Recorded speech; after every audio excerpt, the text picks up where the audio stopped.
All right, our special guest this week on 98 Not Out is a true England legend, one of the biggest names of the modern game, if you're of a certain age and can remember the wonderful Ashes series of 2005, which people still call the greatest series ever. One of the main protagonists of that series was our very special guest this evening, Mr. Steve Harmison. Steve, welcome along. Thanks for having me. It's a real pleasure. Can I just start with that?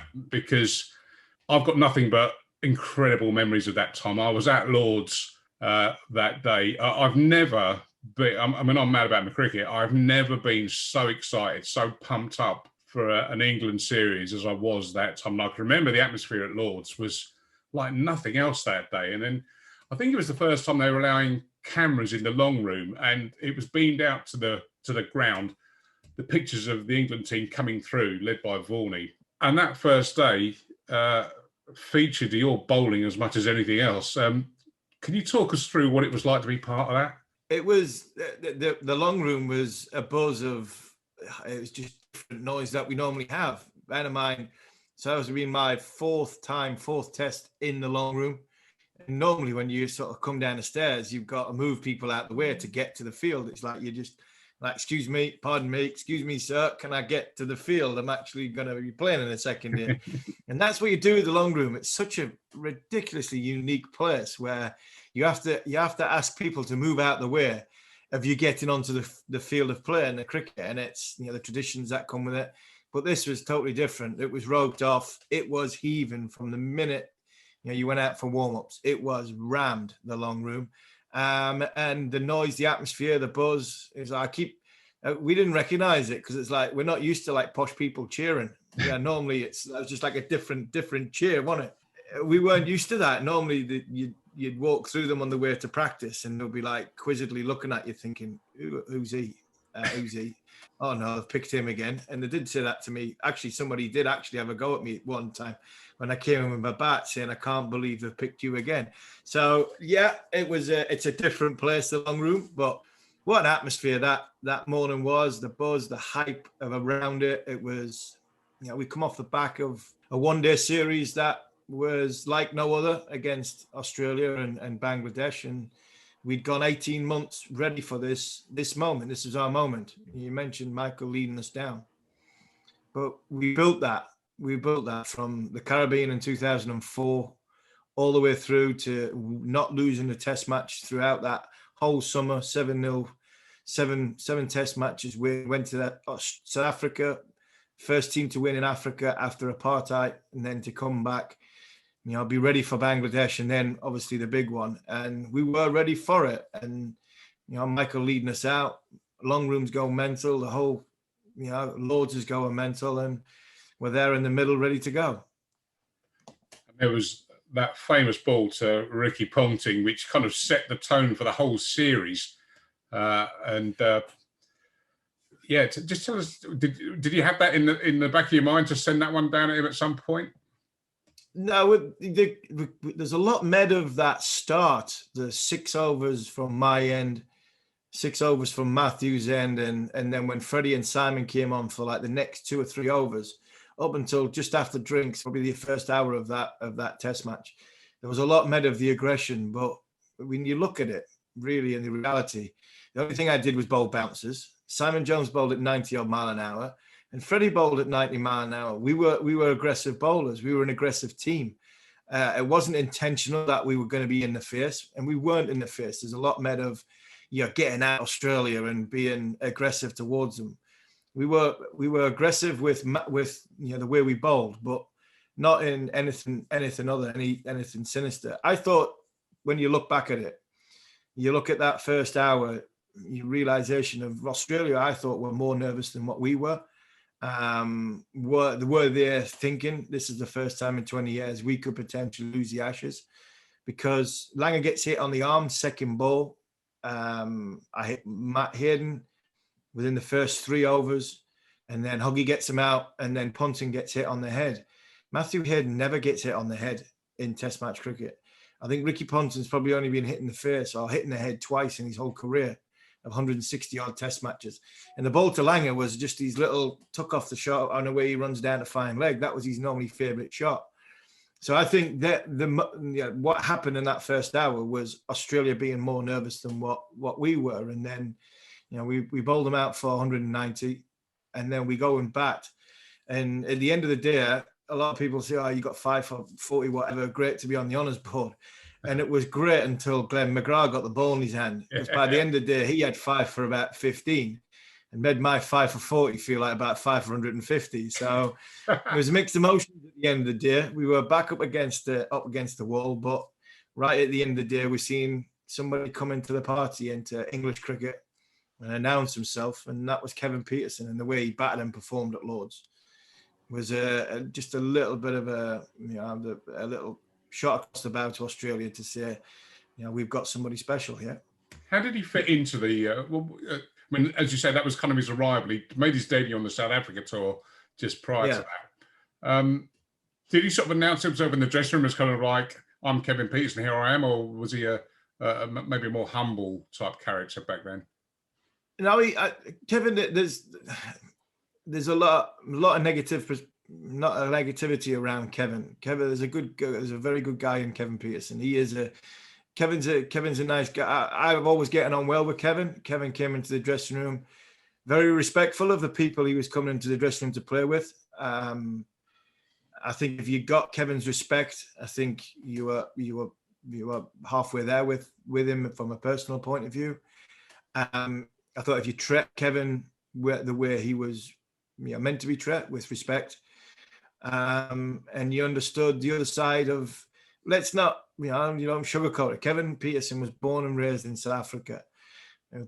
Different broken English to the way we speak. Some people can say the ego, the arrogance, and everything that goes with it. That's just the way the sort of English South African vocabulary is. Kevin has never seen anybody work as hard as what Kevin did. Kevin loved playing cricket for England. Kevin was a humble guy. He is a humble guy. He's thankful for his surroundings. I know that for a fact because I've worked with him closely when we worked at Talk Sport against India, along with the likes of Darren Gough, Mark Butcher, Mark Nicholas, and Gareth Batty, Matt Pryor. He is Kevin. I've got a lot of time for Kevin Pietersen, and I didn't know the Kevin Pietersen dressing room after 2009.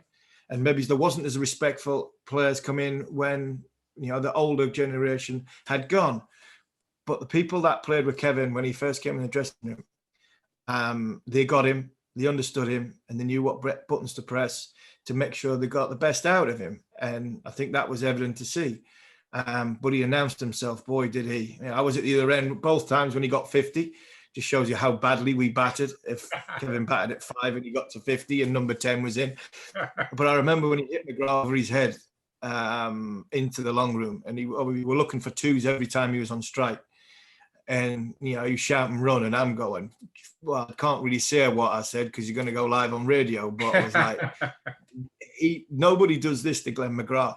And Kevin Pietersen was probably the first Englishman, other than Michael Vaughan in the Ashes before that played the ball and not the man, didn't have any psychological baggage of getting beat up by Australia. And I think when that happened, I think not only did Australia sit up and think, wow, what are we going to do with this guy? But I think the realization of the English public realized we have got somebody special here, because he didn't just hit McGrath over his head, he slug swept Warren into the stand. And it was the sign for what was going to be in 6 weeks' time. The finale of the Ashes. So back to you. Darren mentioned that ball to Ricky Ponting at Lords. The ball for me was the one that you're not really that well known for, the slower ball to Michael Clarke, which done him all ends up, didn't it? A crucial part of the game as well. It was that second Test match changed before the Test match. It was honestly the roller coaster of emotion. We go into the team room 2 days before the Edgbaston Test match. The England captain has said, "Look, we're sticking by each other. We've done this through thick and thin, and we are now going to have to change our game plan towards Australia. To face Warner McGrath, we're going to have to go at 3.5 and over." And we're looking around the room going, 2020. We're going to be playing 2020 against Warner McGrath here. This is not going to end well, I don't think. And it all changed when Glenn stood on the ball. When Glenn stood on the ball, gets injured, you don't want to see a fellow professional get injured. But when McGrath did that, there was 10 Englishmen in South Africa doing cartwheels for what he did for us at Lords. And we go into the test match with no McGrath, Ponting bowling on the flattest wicket that Edgbaston's produced in 20 years. And we get off to a great start, 480 overs in a day. So we took heed of what the captain was wanting to say. And then we put pressure on Australia. And it came right down to the end of, I think it was day 3 or day 4. Day 3, I think it was. And there wasn't a lot left in the tank. You mentioned about, Warne came in, swung his bat for a bit. Do we take the extra half an hour? Do we not? Do we need to take the extra half an hour? Well, you can never be sure in England when it comes to the weather. So Michael thought it was another statement of intent that we take the extra half an hour because we feel as though we can knock them over. And what a message that would be. And Warne and Clark batted brilliantly. Warne batted brilliantly throughout the series. He just bowled better and got 40 wickets. So how he was on the losers' side, I've got no idea. But we get to that point where there's 2 overs, an over to go, and I literally had nothing left. I had Marcus Trescothick first slip, Andrew Flintoff second slip. As I've both said on record, I had the worst slow ball in the history of the game, and I did. It was awful. And the only person that hasn't picked it is, I can't remember the middle order batsman at India who hit it back to me for me hat-trick the year earlier, and Michael Clark, because I tried 2 bouncers in the over to try and hit down leg side, get Warne on strike. Because we knew if we got Warne out, I didn't believe we could get Clark out. He's batting that well. If we got Warne out, then we've got Clark and 2 bowlers the next morning. Kaspavic has just fallen over the first ball in the first innings. He's like a walking wicket. So we basically just got to get Dizzy out. And all of a sudden, I get to the point where it's like, I've got nothing left. You've thrown everything at them. Length balls aren't working. Bouncers aren't working. I'll try the slower ball. And Michael Clark played all around it. And he played, and I mean all around it. He played about 4 shots at it, missed everyone. And the euphoria of going off the field with Clark not coming out the next morning, with Warne and Brett Lee, with the bowlers to come. We thinking, right, we're going to be on Broad Street by 11:30, 11:45 at the latest tomorrow, celebrating in the walkabout that it's 1-1 and you've got McGrath in hospital. So we're back in the series. You mentioned about Glenn McGrath turning his ankle. He trod on a cricket ball, I believe. He did, yeah. It was well placed. It was, but it wasn't, or correct me if I'm wrong, but these days, whether it's county or whatever level, football is quite often a sort of a warm-up to a game. Were you all playing football back in those days, or was it a bit before when that came in? No, we didn't play football in them days. The fun police were out then, and we didn't hardly get to play football then. So, but they were playing Aussie rules. We were messing about with the Aussie rules ball, and I think that's what Glenn had. I think he was messing about with the Aussie rules ball, and he's just he leaned too far back to try and catch one, backpedaled a little bit and stood on the ball. So it was well placed by whoever from the English team put it in that spot to get him to there. But joking aside, it was what he did to us at Lords to get to that point, which meant they had to bring him back at Old Trafford. They had no other way of getting through. They had to bring McGrath back because Pearson had dealt with Jason Gillespie. He didn't have his zip, and then the back of a length ball that made him the great bowler he was. Pearson had his number. He had Kaspovic's number. They had Tate, who they were reluctant to play. They bowled Lee into the ground. Shane's bowling from one end. They had to bring Glenn McGrath back for Old Trafford, and that again helped England because even a 70-75% fit Glenn McGrath's a good bowler, but England we were right back in the contest, and our tails were up, and we knew that you got them into the latter part of the day, we could cash in and score some runs. How did you get on with the Aussies off the pitch? Was that still the era of having a beer afterwards and getting on with them, or was it kind of? No, we got on with them. No, we got on with them. We got on with them well. After Edgbaston, they came in the dressing room. You know, the likes of Gilchrist and Warren. You know, when you played Australia, you knew you were in a contest when you were on the field.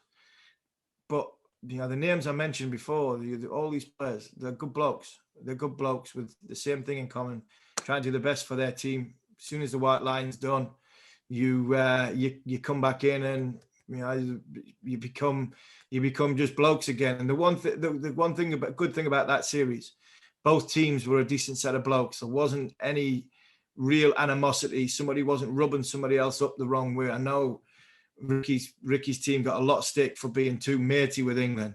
That's complete nonsense. That is complete nonsense. Australia were beaten by a good England side, and we got the rub of the green more often than not. You know, little things like McGrath, you know, Gary Pratt at Trent Bridge. Steve Buckner was one of our best friends, because every time he seemed to fall asleep in the middle, we'd appeal and he'd give it out. It hit the middle of Damien Martin's bat twice. So he had a shocker, Damien Martin. I can't believe that. He's hit the inside of his bat. One of them actually, Old Trafford off me, hit the middle of his bat. Hit him on the pad. We've all gone up and appeal. And Steve Buckner, I think he was asleep, woke him up, stuck his finger up and said, out, see you later. So the good job DRS wasn't around then, because we might not have got over the line. But little things like that went in our way, but it was a great series. Was he on duty when you were taking wickets in the West Indies the year before? No, he wasn't. He wasn't. Fortunately, he wasn't. Fortunately, we had Daryl Harper, who's a lovely man. Daryl Harper, great fella, but not the greatest umpire in the world.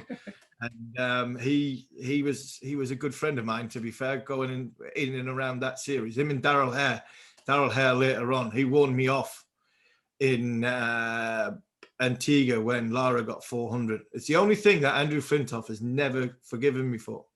I have done things in practical joke. I've roomed with Andrew for 15 years, and I've done things to Andrew Flintoff that aren't for public notification. But the one thing he will never, ever forgive me for is getting warned off. And I had 2 for 98 off 38 overs. And I got warned off by Darryl Hare on day 3, because I'd been warned on day 1, which I'd completely forgot all about. And then Andrew Flintoff had to finish my over. He had similar figures, 2 for 98. And his first ball went for 4, got the garden up, went for 100. I am absolutely wetting myself mid-off, because they are now about 720, and we're never going to bowl again on this trip, and this tour's finished after this. And that's the only thing he's never, ever forgiven me for on that West Indian trip. So, and some of the things that I have done to him, it's just, well, we can't talk about that, but no, it's, and so Darryl was a friendly umpire to us as well. On a more serious note, these days, a lot is made of players' well-being and mental health. You were one of the first to kind of raise this at international level, yourself and Trescothic as well. Was that a hard thing? Were you encouraged to talk about it, or did you make a point of bringing it up and dealing with it in a public way yourself? Not in a public way, I must admit. I did talk a lot about it to my teammates, and people inside knew what was going on. There was a lot of the homesickness tag was a very good crutch for me. I didn't mind that, because I knew there was a lot of underlying problems that were going on that I did not need anybody else in the wider general public to know about. Marcus, poor fella couldn't carry on. Jonathan Trott couldn't carry on. Mine was the other way a little bit. I struggled in between times. When I was on the field, this was my stage. I was the actor, and I was in the feature film, and that's where I needed. The problem I had was off the field. I wasn't getting myself the right preparation. I wasn't, couldn't prepare the best as I could to get myself on the field. And I should have stopped, but I always believed I'd have been the first one. And I was like, you know what? If I say something here, I never play again. Yeah. And I couldn't have that. I wanted to play. I was sitting, I was in Johannesburg pre-South Africa, pre-2005, on our way to Port Elizabeth. I haven't trained for the best part of 3 days. I'm hyperventilating, panic attack, anxiety's going through the roof. And I'm now basically in a departure lounge, crying my eyes out, not knowing what's wrong with me. And do I go to Port Elizabeth or to go back to London? If I go back to London, I never play cricket again. And I am #1 ranked bowler in the world at that time. Which way do I go? And that was where I was at some point in my career. So I managed to manage the anxiety a lot better, medication, which I'm still on now. And I didn't want to be the first one. And that's why I've got so much time. Marcus Trescothick's one of the best cricketers I've ever played with. And for what he did and came out and came through, I was happy to say I was there for him in Australia when he was going through it, to help him.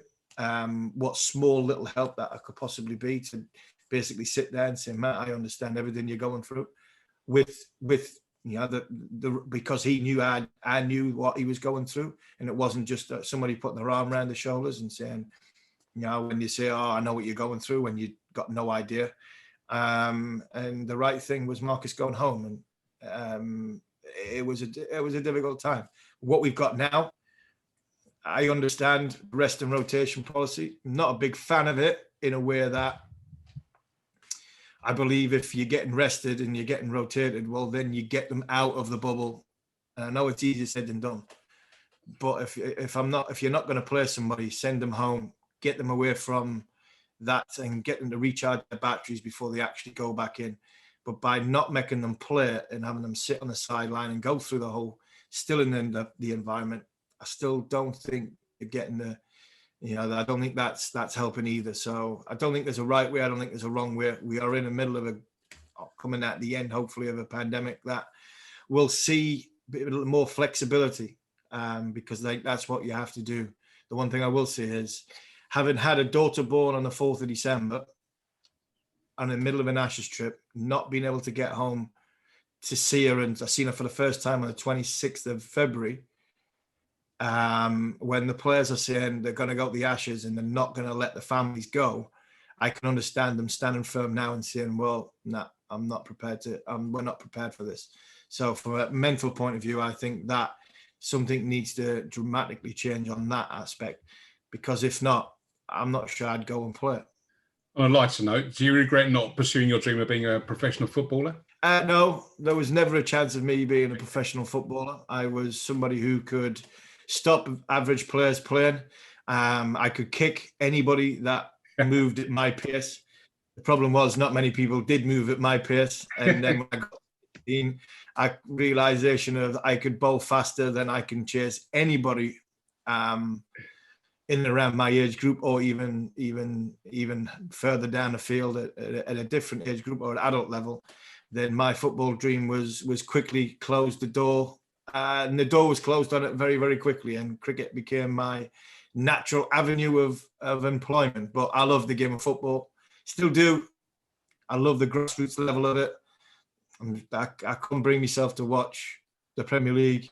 I've struggled with the Euros, a little bit of overkill on the football, the way it's played now. I watch non-league football. I'll go all over Northumberland and Durham watching non-league football every night of the week, but I can't be bothered with some of these prima donnas that play the game now.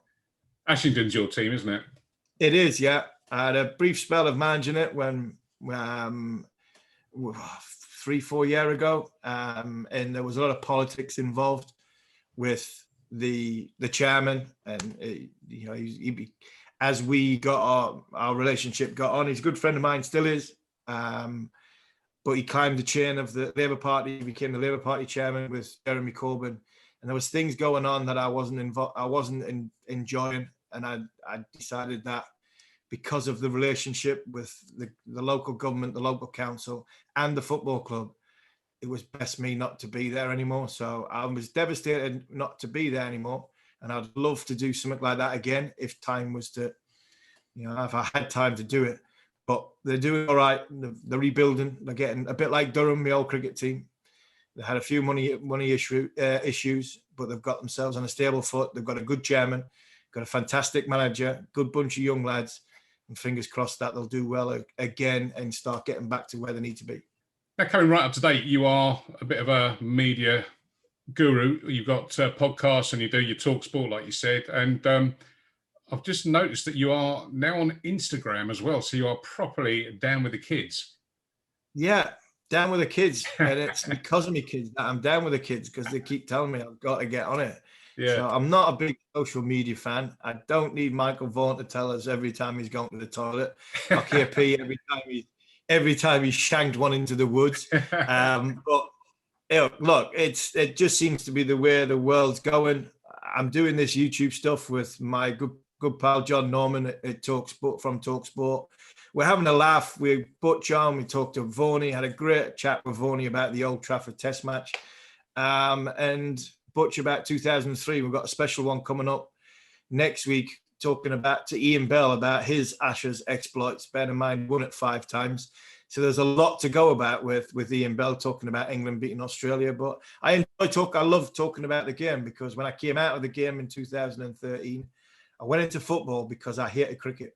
I resented cricket. I couldn't stand it anymore.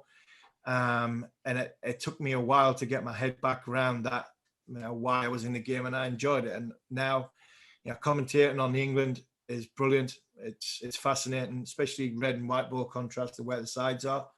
And in the next 8 months, there's going to be some unbelievable cricket played by the England cricket team, whether it's India, whether it's the World Test Championship, England players going to the IPL, then the Ashes, then the IPL again, with England players involved in it. It's going to be a good 8-9 months for anybody that loves English cricket. You must have been close to a recall this week with the entire squad being isolating. Yeah, I must admit, I've just texted Huggy, and I was with Matthew Hoggard yesterday. And if you look at us, me and Huggy now, you look at it. If you're going to bring us two out of retirement, you're going to have to get a marquee for Huggy. I'm probably only an X short of the next shirt down for Hug. We've put a bit of weight on. Freddie looks $1 million. Freddie's gone the opposite way. Andrew Flintoff, he liked the drink, he liked a hamburger and a pizza, and he's 2 or 3 stone overweight when he played professional sport.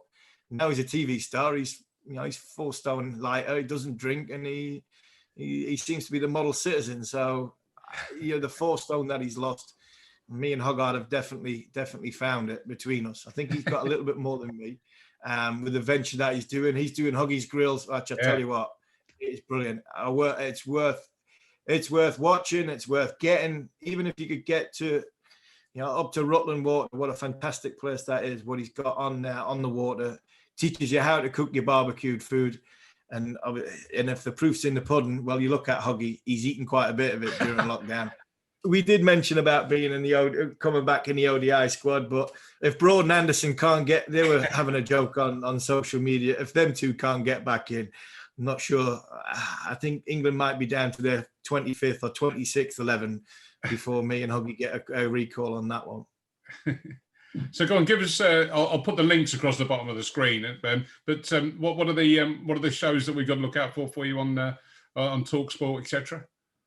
Well, it's YouTube. You've got Michael Vaughan's just gone out. Oh, we have a program called Test of Time, which is I talk to a former international great about their time during a specific test match. We did Ross Taylor first up, which was a test that me and Huggy got left out off the back of it. Ross Taylor's first test match 100. Vaughan, a brilliant 100 against Australia in 2005. The third test at Old Trafford. Ian Bell is going to pick a test match from his 2013 Ashes brilliance. Brad Hugg talks about the Melbourne test match a few years ago, but the best one I think is Mark Butcher talking about Sydney in 2003. Not only the context of the game and what that game was, just the way Butch delivers it is fantastic. Celebration afterwards, talking about Michael Vaughan's 100 inside that.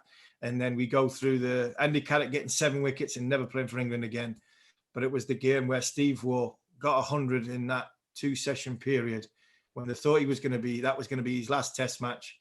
Nasser Hussain trying to waste time, Richard Dawson bowling the last ball when he's on 98. Nobody left the SCG.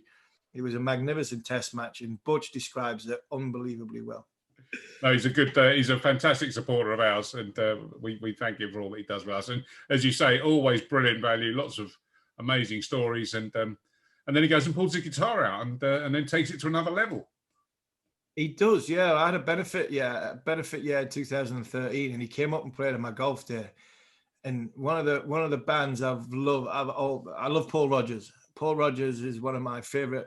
I still think he is the best vocalist that I've ever been in music. He's brilliant. But he's from the north. He's not quite a Geordie. He's from Middlesbrough. But we had bad company, and we had an Irish guy called Ronan Kavanagh, who Butch has become very good friends with. I think he's out in New Zealand now. So we had the bad company lot. You know, Rick Willis was playing. It was great fun. We had them on on the night time, and they asked me if I wanted to sing, because I got them on because my dad was a massive Free and Bad Company fan. So I've destroyed All Right Now, which is an easy song to sing. And then I looked at Butch, and I'd had a few, and I said, "Come on, do you fancy singing?" And I could see Ronan trying to sort of prompt Butch on what he was going to sing. I think he sang Shooting Star, I think. And he, after about literally 3 lines, Ronan's looking at me with like open eyes as to like, wow, basically he's done this before, because he was waiting. I think Ronan was behind him, was sort of prompting him on not the next line, but the more difficult lines that are coming through. And Butch didn't need him, and after a while, he just got on with playing guitars. And Butch, he was up there for about 2 or 3 songs, I think. And he was brilliant. Honestly, it was one of the best nights we've ever had, from like a benefit point of view, because one of my best mates, sang at me testimonial night, and it was fantastic. All right, well, we better wrap it up and let you get on. I know you're a busy man. There's lots going on in the world of cricket at the moment, but Steve, absolute pleasure talking to you. Lots of great stories, and thank you for joining us, and we'll catch up soon. Brilliant. Thanks for having me, guys. All the best.